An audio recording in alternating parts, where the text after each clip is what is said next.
up, everybody? My name is Tucker. In today's video, we're going to be doing an NBA trade machine on Kyrie Irving. If you enjoyed the video, make sure to leave a like rating on it. Check out my socials at the top of the screen as well, and let's go ahead and get started. Okay, first things first, I don't actually expect Kyrie Irving to get traded. I don't know what's going to happen with him, but I just wanted to do it for fun. I thought it would be a good time to just look and say, like, what could Brooklyn do if they wanted to get value out of a player that might not play for them this season? What could they do with various different trades? What teams would possibly even be interested in trading for Kyrie Irving? And so I came up with 5 trades for us to just kind of talk about just for fun. The first one, spoiler alert, we've got a couple of Texas teams here in this video because Kyrie can play all of his home games in the state of Texas, and his current status really does not impact his ability to play for those teams. He might miss a few games. So I went through and I was like, okay, Spurs, Mavs, Rockets. Let's start there. We begin in San Antonio. In this trade, the Nets get Thaddeus Young, Derek White, and Lonnie Walker in exchange for Kyrie Irving. So the value in exchange for Kyrie Irving in pretty much all these trades, in comparison to his actual ability as a basketball player, doesn't match up. But that's not really the circumstances we're dealing with here, right? We're dealing with a situation in which if you trade for Kyrie, you don't know if he's going to retire. If you trade for Kyrie, you don't know if he's going to sign a contract extension with you that would put him on your team beyond this upcoming season. There are a lot of unknowns. So as a result, the value in exchange for Kyrie Irving for Brooklyn is lower. However, if you're making the assumption that Kyrie isn't going to be playing for Brooklyn at all this season, then any value is positive value. In this circumstance, they get a guard in Derek White to play alongside James Harden and Kevin Durant. Hopefully can shoot off the ball, can defend, provides them a nice two-way player. Thaddeus Young is a really good veteran presence to have on this roster, one of the more versatile front court players in the league that is just considered a role player. He would be an interesting fit. And then Lonnie Walker is a guy that could still grow and develop and provide them, again, just another player on the wing. The Nets would have to make some decisions in terms of their roster in not only this scenario, but in a couple of these other ones as well, because they'd be adding multiple players to a roster that is already at the maximum number of players on it. So they would have to, cut a player or two or figure that situation out. But all 3 of these guys, I think, would really help Brooklyn and, again, provide them value on the court, which there's no guarantee that Kyrie Irving will be doing that for them this upcoming season. You still have James Harden. You still have Kevin Durant. You have plenty of star power. However, you're getting guys back that are going to help you on the fringes in terms of like some role player type things. For San Antonio, this is just a big swing. I don't really know what to make of the San Antonio team this upcoming season. There's a lot of win projections that have them in like the 20s, in like the high 20s for win totals this upcoming season. They have potentially the least talented roster in the entire Western Conference. And this is just them saying, you know what? Kyrie and Pop, we're going to make that work. They're going to get along, and we're going to take a swing, and we're going to hope that Kyrie enjoys his time in San Antonio. We'll re-sign him, and we have found ourselves a way to continue to be a relevant NBA franchise.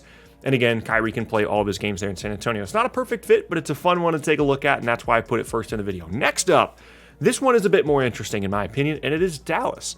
In this scenario, Kyrie Irving goes to Dallas in exchange for Kristaps Porzingis and Josh Green. So again, in a normal scenario, Kyrie Irving as a basketball player is worth more than Kristaps Porzingis, who's on a contract that pretty much nobody loves, and Josh Green. But at least this provides value to Brooklyn.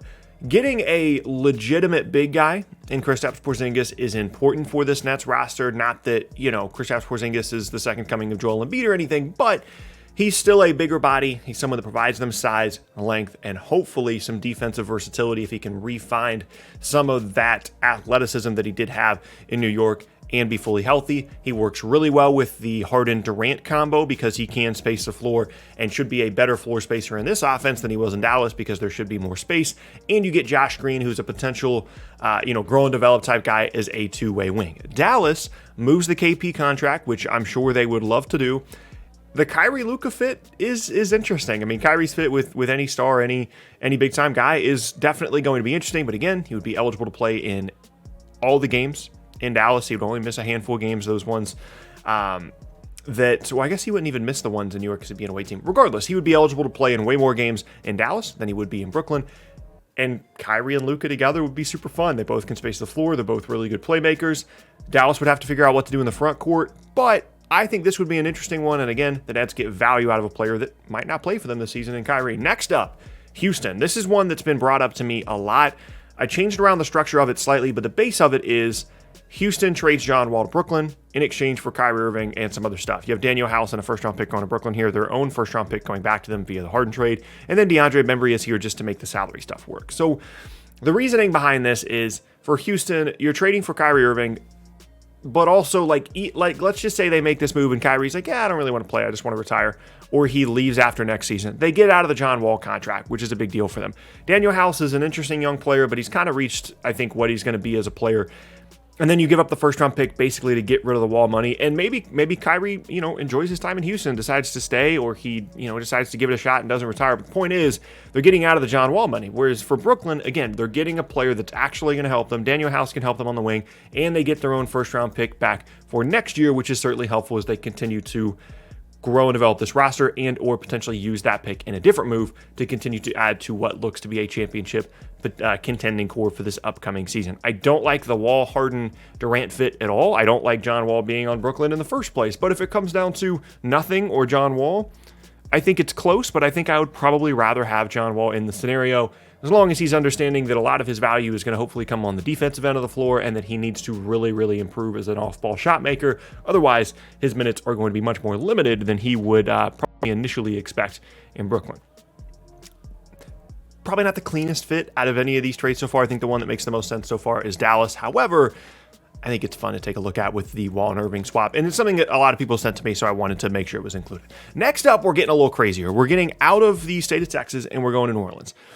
There's a lot of reasons why this is a little bit strange, but let's talk about it anyway. The Nets get JV, Josh Hart, Devontae Graham, and a first-round pick via the Lakers. The Pelicans get Kyrie Irving. So again, relatively significant amount of value in exchange here for Irving. The biggest issue here if you're New Orleans is, yes, you're putting together Irving, Ingram, and Zion. Assuming that Irving is like, yeah, I want to go play for the Pelicans. I don't know how likely that is, but let's just say that's the case. And he's like, you know what? Let's do it. I'm not going to retire. I'm going to play for the team that I was just traded to. Kyrie Irving is a 2022 NBA free agent.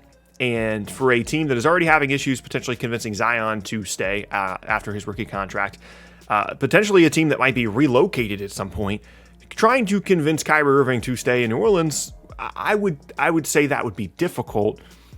Meaning that you're going to have to, give up guys that are relatively significant assets. Nothing crazy here. It's not like you're trading Brandon Ingram, but still you're giving some players away, and that's not necessarily a position that New Orleans can put themselves in, even for a player as talented as Irving. Now, you can still take the swing, and maybe it works out really well, and Zion's healthy, and Ingram continues to develop as a wing, and Irving's the really awesome backcourt player that they've been searching for, but in all likelihood, he either retires or he doesn't stay past this upcoming season. So it's not a super clean fit for New Orleans, but it's an interesting thought, which is basically the entire point of the video, right? For the Nets, again, a legitimate big guy in JV that can space the floor a little bit, can be that bruising big that they would need at times, or he might just not play a ton depending on the matchup. Josh Hart, again, two-way guy that can help you defend, which this group certainly needs. And Devontae Graham can space the floor and you get the first-round pick.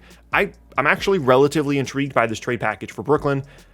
The Pelicans, probably not so much, right? Last up, I have to include this one because it continues to come up. Ben Simmons for Kyrie. Let's talk about it briefly. The Sixers are reportedly not interested. I don't blame them. It's a weird situation. You don't want to just give Ben Simmons away for a guy that you don't know if is going to be happy in your situation, who is a 2022 free agent and could literally just retire the moment that you trade for him. That is obviously an issue. The interesting fit to me here is Brooklyn. Let's just say that Philly decided tomorrow, you know what? Let's do it. Let's put Kyrie and Joel Embiid together and we'll figure it out later. Simmons in Brooklyn is an interesting fit because I think philosophically it makes a lot of sense. If Simmons wants to just be the do everything, small ball 4 and 5 that's rolling to the rim and defending everybody and can be like the Draymond for Brooklyn, I think theoretically that makes a lot of sense and would be really cool alongside Harden and Durant, and his limited floor spacing abilities wouldn't be as much of an issue because he would mostly be playing in the paint where he's pretty effective. The problem with that is it seems like the mindset behind trying to get Simmons out of Philadelphia, amongst a couple of different grievances he has with just being in Philadelphia in general, is this idea of getting him in a situation where he is the focal point and he is surrounded by other floor spacers and he's put in this like Giannis type role, which obviously would not be the case in Brooklyn. So even if we get past the Philly actually wants Kyrie thing and they're actually willing to part with Simmons, even if we get past that, even though I think the fit is actually really cool and interesting, it doesn't really work with what we know about what Simmons is looking for in his new destination, not to mention the fact these are potentially two of the better teams in the Eastern Conference this upcoming season.